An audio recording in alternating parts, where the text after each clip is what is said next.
Bienvenidos a nuestra aula virtual. Mi nombre es Jocelyn Canales y soy del Departamento de Estadísticas Macroeconómicas.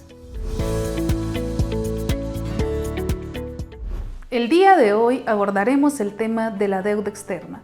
Es importante saber que la creación de deuda es una consecuencia natural de la actividad económica, porque siempre existen algunas empresas económicas cuyo ingreso es superado por su consumo corriente y sus necesidades de inversión, mientras que para otras su ingreso es superavitario. Entonces, mediante la creación de deuda, ambos grupos de entidades pueden satisfacer mejores sus preferencias, tanto en materia de consumo y producción, estimulando con ello el crecimiento económico. Dado que vamos a profundizar en el tópico de la deuda externa, es relevante conocer algunos conceptos técnicos que utilizaremos reiteradamente a lo largo del curso, con la intención de contribuir a una mayor comprensión. En primera instancia, analicemos el concepto de deuda externa. Es el monto pendiente de reembolso en un determinado momento de los pasivos corrientes reales y no contingentes asumidos por residentes de una economía frente a no residentes, con el compromiso de realizar en el futuro pagos de principal, intereses o ambos. A su vez, la deuda externa se compone por deuda externa pública, es la deuda que contrae el sector público de un país con entidades del exterior de la economía. La deuda externa privada es el monto que contrata el sector privado, la cual no está garantizada mediante contrato por una unidad del sector público, es decir, que es la suma total de la deuda que mantienen las empresas, familias e instituciones financieras que residen en dicho país. Para entender mejor la dinámica entre acreedores y deudores, es importante definir el concepto de residencia, el cual está determinado por la ubicación del centro de interés económico predominante del deudor y el acreedor, que generalmente es el lugar donde residen habitualmente y no por su nacionalidad. Para ilustrar mejor este apartado, consideremos algunos ejemplos. Los turistas no son residentes de la economía que visitan, supuesto que es un viaje temporal, mientras que los inmigrantes que han estado en una economía durante más de un año se consideran residentes de esa economía, como es el caso de los inmigrantes hondureños, ya sean legales o ilegales, ellos son residentes de la economía donde habitan. Ahora, en el caso de las empresas, la residencia se atribuye a la economía donde esa empresa realiza transacciones y actividades económicas a lo largo de un periodo finito. Por ejemplo, una maquila de textiles cuando su inversor y capital es extranjero, pero su operatividad o su centro de interés económico está en Honduras, dicha textilera es residente de esta economía. De igual manera, es crucial abordar sobre los conceptos de economía, territorio económico y centro de interés económico predominante.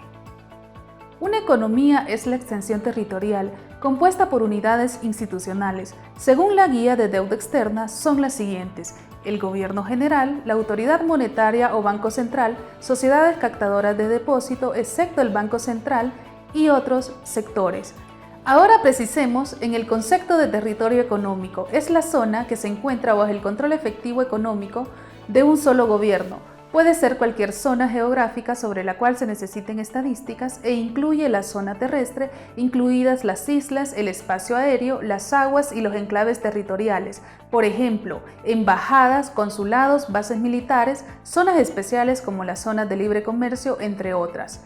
En cuanto al centro de interés económico predominante, es donde una unidad institucional posee su ubicación o lugar de producción, donde realiza actividades económicas a una escala significativa. Continuemos con las definiciones y ejemplos de tipos de acreedores, ya que un país o un gobierno puede contraer deuda con distintos organismos. Entre ellos tenemos acreedores multilaterales. Son las obligaciones contraídas con organismos internacionales de desarrollo, tales como el Fondo Monetario Internacional, el Banco Mundial, el Banco Interamericano de Desarrollo y el Banco Centroamericano de Integración Económica, entre otros. Asimismo, tenemos acreedores bilaterales. Son los pasivos de deuda adquiridas entre instituciones gubernamentales de un país frente a otro país. Actualmente, Honduras posee deuda externa pública bilateral con entidades públicas como ser miembros del Club de París, bancos de exportaciones e importaciones de China, Corea y la India, entre otros. Y por último, están los acreedores comerciales. Son las obligaciones contraídas con instituciones financieras o proveedores. Estos incluyen los tenedores privados de bono, por ejemplo, el Banco de New York Mellon, Inglaterra. Asimismo, la Guía para compiladores y usuarios de estadísticas de la deuda externa da especial importancia a 5 categorías de instrumentos, financieros en particular, títulos de deuda, préstamos, monedas y depósitos, créditos y anticipos comerciales y derechos especiales de giro. En resumen, todos los instrumentos garantizan el pago de capital e intereses hasta su fecha de vencimiento. En el siguiente apartado vamos a describir y ejemplificar el concepto de flujos y saldos de la deuda externa, ya que dichos elementos se encuentran integrados entre sí. Los saldos son las posiciones que se refieren al nivel de los pasivos en un momento determinado. Por otro lado, los flujos son las variaciones dentro de ese periodo contable por la creación, la transformación, el intercambio, la transferencia o la extinción de un valor económico. Dentro de ese periodo encontramos que los flujos son transacciones y flujos económicos, y estos se interrelacionan con los saldos. Los flujos pueden ser transacciones, ocurren por mutuo acuerdo e implica un intercambio de valor, las cuales pueden ser desembolsos, pagos de capital, intereses o comisiones. También están los otros flujos, son revaloraciones u otros, por ejemplo, variaciones cambiarias. Dentro de las transacciones que ocurren por mutuo acuerdo están los desembolsos, el cual es el monto monetario o no monetario entregado por el acreedor al deudor, por el cual se genera una obligación. También está el servicio de la deuda y se refiere a los pagos tanto de principal como intereses durante un periodo de tiempo. El principal son los pagos o abonos realizados por el deudor al acreedor por las obligaciones adquiridas, y los intereses es el costo financiero que debe asumir el deudor a cambio de utilizar los recursos que un no residente ha puesto a su disposición. Y las comisiones son las cantidades que los deudores adeudan como contraprestación de los servicios. Por ejemplo, existen las comisiones por compromiso, las comisiones por servicios y otros cargos. Dentro de otros flujos económicos están otros ajustes, los cuales consisten en los cambios que se dan en los saldos debido a variaciones de tipo de cambio, el cual se refiere a los aumentos o disminuciones de la deuda debido a la variación cambiaria del dólar frente a otras monedas. Y también está el ajuste por variaciones de precios de mercado. Para una mejor percepción consideremos el siguiente ejemplo. La integración de flujos y saldos se sintetiza en la siguiente ecuación. A la posición inicial de saldos de cierto periodo se le suman los desembolsos percibidos por acreedores no residentes en la economía. Dichos desembolsos generan sus propias tablas de amortización para el futuro pago de capital, el cual resta el saldo de deuda. En cuanto a la variación cambiaria, esta puede ser negativa o positiva de acuerdo con el comportamiento del dólar frente al resto de monedas con las cuales se tiene contratada deuda. Cuando la variación cambiaria es favorable, el dólar se aprecia frente al resto de monedas. Caso contrario, cuando es desfavorable, indica que el dólar se deprecia frente a las demás monedas. Cabe destacar que las definiciones anteriores son consistentes con los conceptos contenidos en el Sistema de Cuentas Nacionales 2008, el Manual de Balanza de Pagos y Posición de Inversión Internacional y la Guía para compiladores y usuarios de las estadísticas de deuda del Fondo Monetario Internacional. A continuación, mi compañera les ampliará un poco más del tema. Hola, mi nombre es Cecia Caballero del Departamento de Estadísticas Macroeconómicas. Los conceptos antes explicados, el Banco Central de Honduras los utiliza en la compilación y elaboración de estadísticas de deuda externa, mismos que están enmarcados en manuales internacionales como ser la Guía para compiladores y usuarios de las estadísticas de deuda externa, la cual nos referiremos a ella de ahora en adelante como la guía. Esta guía fue preparada bajo la responsabilidad conjunta de 9 organismos que integran un grupo de tareas interinstitucionales sobre la estadística financiera que tienen como finalidad proveer directrices integrales para la medición y presentación de estadísticas de la deuda externa.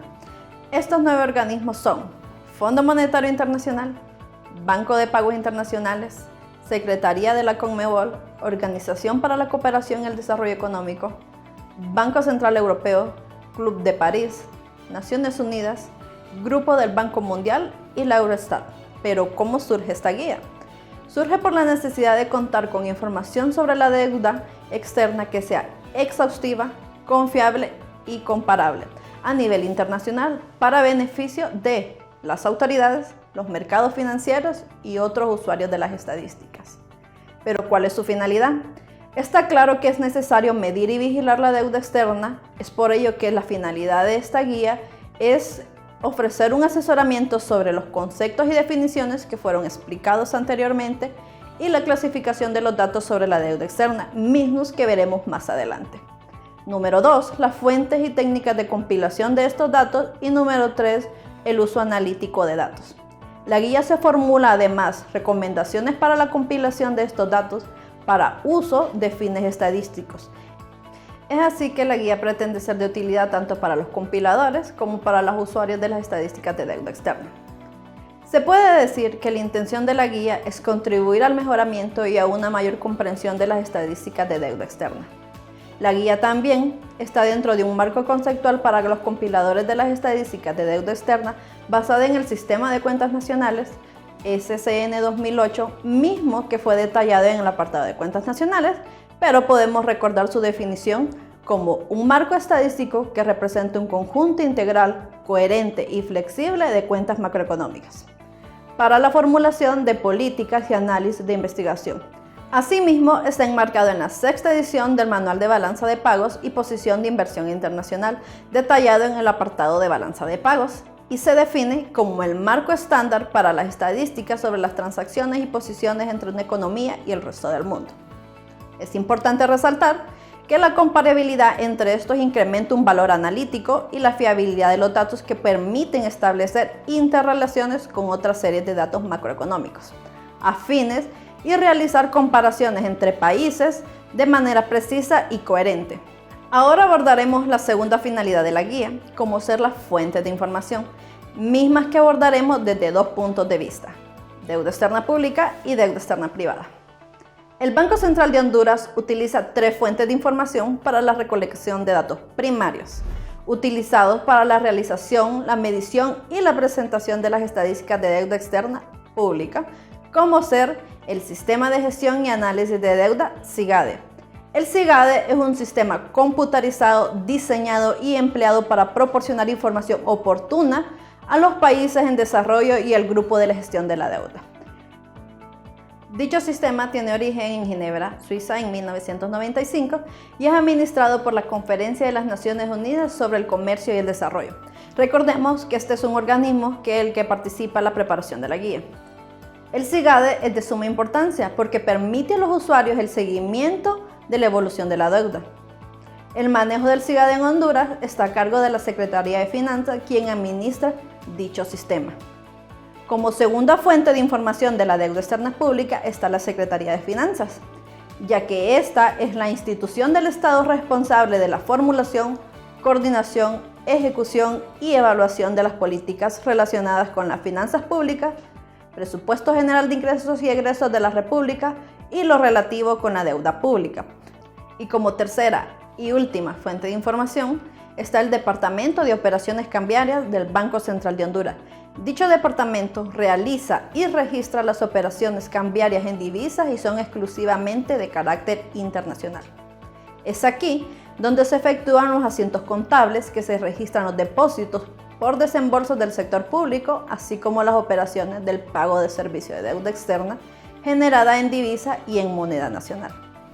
Por otro lado, las fuentes de información para la obtención de datos para la medición y presentación de datos de la deuda externa privada se obtienen mediante, número 1, los estados financieros de empresas e instituciones financieras, mismos que son proporcionados al Banco Central de Honduras por medio de los Departamentos de Operaciones Cambiarias y Estabilidad Financiera.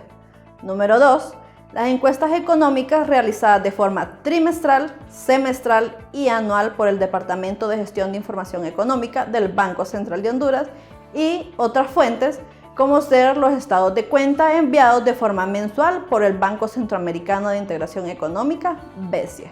Muchas gracias por su atención y los invito a seguir aprendiendo en el aula virtual del Banco Central de Honduras.